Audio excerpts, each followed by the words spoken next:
Toril District in Davao City, Davao del Sur.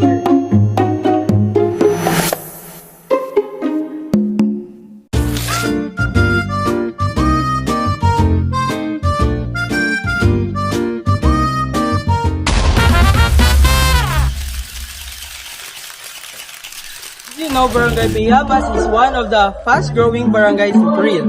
Once a quiet area, now a busy local hub. Even though it's like a small community, it already has a 12,000 residents. That's like a small town in Davao City.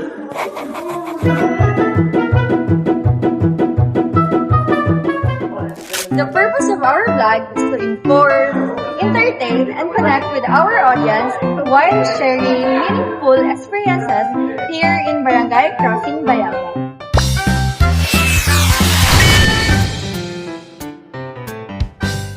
Hi guys! Earlier, we interviewed one resident here in Barangay Crossing Bayabas. And guess what? We discovered that Barangay Crossing Bayabas have a long history having existed over 5 decades, established near an airbase. And he also mentioned that the most visited spot here in Crossing Bayabas are the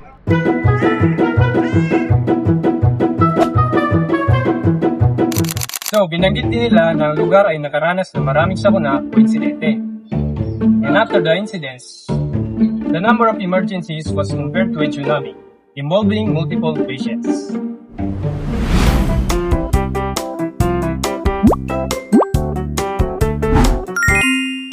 Did you know the speaker who served as barangay captain for 12 years explains that many old traditions and practices are still observed today, including celebrations held both by the barangay and church, with its annual budgeting allocated for these cultural activities.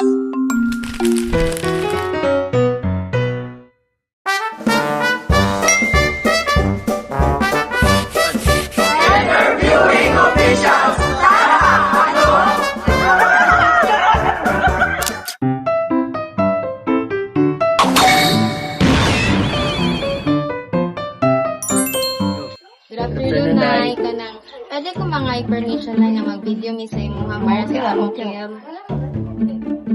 Ang first question na mo, Nay, is, how was the barangay before compared to now? Barangay. Okay lang. Kaninong barangay, okay lang. Peaceful man. Pwede. O, parang Okay. Ang next, Nay, kay what are the major changes or developments diri as a bubupilog kami kayo mga kasada. Ako na, wala man. wala ka nang Pagpuyo, anak nila ni. Career mo, man. kaning lubak-lubak pa diri. Wala pa ni kasada. Karon kay sementado na. Thank you, Nay. Ang next, my question. Ang next question ako na is, what tradition or practices are still preserved? Or unsa tong mga tradition sa una nga naapakaron sa inyong barangay? May gina-apply ako dito. Itong kwan, na pilingan nga. Pagkan udol nami sila, ya. Wala naman. Karon, wala na lang. Gamay na lang. Nagkana naman dito. Isa na sila na sila. Sunod, next question is, what do you think is the future of this barangay? Sa imong pagtuo sa future ani nga barangay? Like, ma-develop pag siya much better, like, hindi Kung sa among ay, labas ka ng mga kuan, kanal-kanal. kung sa among barangay ko, ang kasita na mo, ay, mag-ibigit. Thank you, Nay. Thank you, Nay. Mana? Okay na po, Nay. Salamat. Thank you. Salamat, Nay.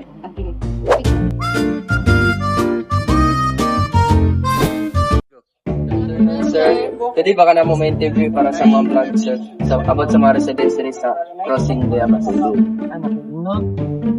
Ang una na mga questions, sir, is, how was the barangay before compared to now? At sa ang barangay sa una, compared ka ron? Oo, una. Nagtatusura kini karon na naman. Sigurte na sa mga truck. Ang next, sir, pangutana is, what are the major changes or developments dito sa barangay? Sa mga na-change diri sa inyong barangay o mga na-develop sa una. Like, kung yung mga improvements diri, like, ang mga kalsada, ang kanal. Oo. Nausap ang kanal niya. Sa una niya. Wala ko may kulbos na. Karong ibot nga naman. Yan sa una. Ka nagtanan. Third, what tradition or practices are still preserved? Sa itong mga tradition sa unang napakaroon, mga nabuhat na rin sa barangay. Nakauna to. Itong biyaningan. Itong naon niya po yung pabilin niya. Biyaningan sa kanal. Kanal rigid po. Pag-video sa kanan. Then last question is, what do you think is the future of this barangay? Isa yung mong buto sa future ng barangay. Lahi ang kauna o karon. Siyempre, lahi na pong kapitan. Mas nakailaga na programa din sa Kanapuro. So, maro tong question naman, sir. Salamat sa Salamat kayo, sir.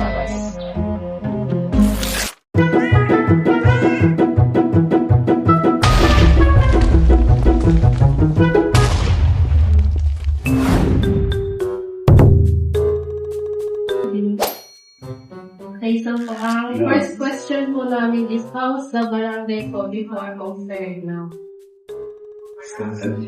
How was the barangay before compared to now? Before, ang barangay na mo, dili pa siya, gamay ang era ng muna. Do you know what is era? Internal Revenue Agreement. Yun, ang first year namin ng barangay, galing sa National Treasury. Ang basis dyan yung population namin. So, every year, i-increase kami. So, i-increase ng population. Ang era na mo, base sa population. Okay? Isabot mo sa era, wala na. Internal Revenue Allotment. Pero nata na siya. National Tax Allotment. Nata na. Gusto nila ang term. Okay, sir, what are the major changes or development? Major changes. Yeah, and development. From the previous year and now. Well, ito una, wala pa kayo development kay ngayon kasi may pamagilan na kay Los Puller and Patuloy po. Sabi na ulit po yan. Now, kaya ako mag-ira. So, doon na may mga projects. Pero dili enough to sustain yung mga projects.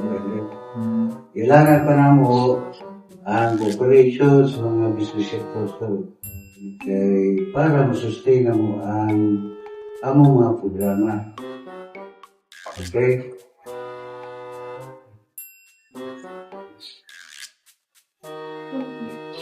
Number 3, sir, what traditions or practices are still preserved? Well, of course, we follow by the laws implemented by the ILG. So, the same practice, same tradition. The tradition, the only difference is we follow orders from the ILG. What do you think po is the future of this barangay? Hindi na rin pwede pa kukumpita.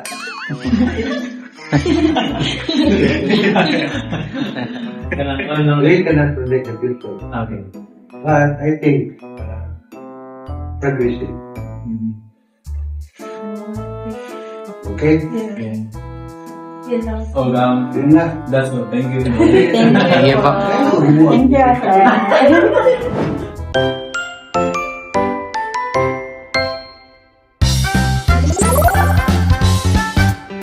Back then, there were noticeably more trees and less buildings near the barangay hall and the Virgin de los Remedios parish. Now, the trees were removed to make way for more commercial buildings for the local businesses. It seems that the barangay is being developed well.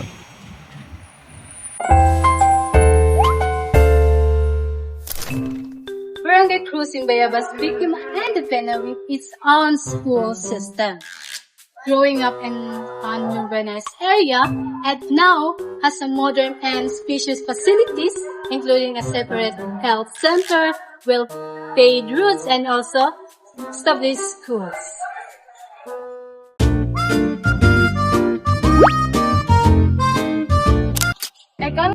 shifted from agriculture to business due to urbanization. The barangay became populated, progressive, and active with better facilities and services.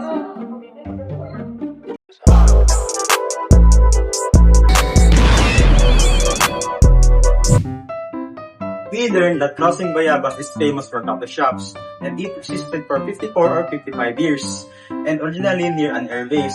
It is also known for food events and hosting seminars. Many people in the area suffered from an incident such as tsunami, involving many patients. The captain for 12 years explains that traditions and practices are still observed today. We realized that even a small community having meaningful histories. We're inspired by how traditions are still preserved today. And this helps us value unity, leadership, and the past.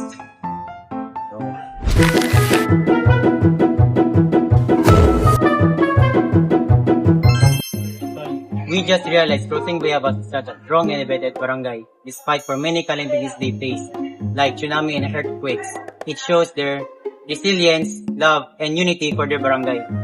Studying local history is important because it helps us understand our identity, culture, and community.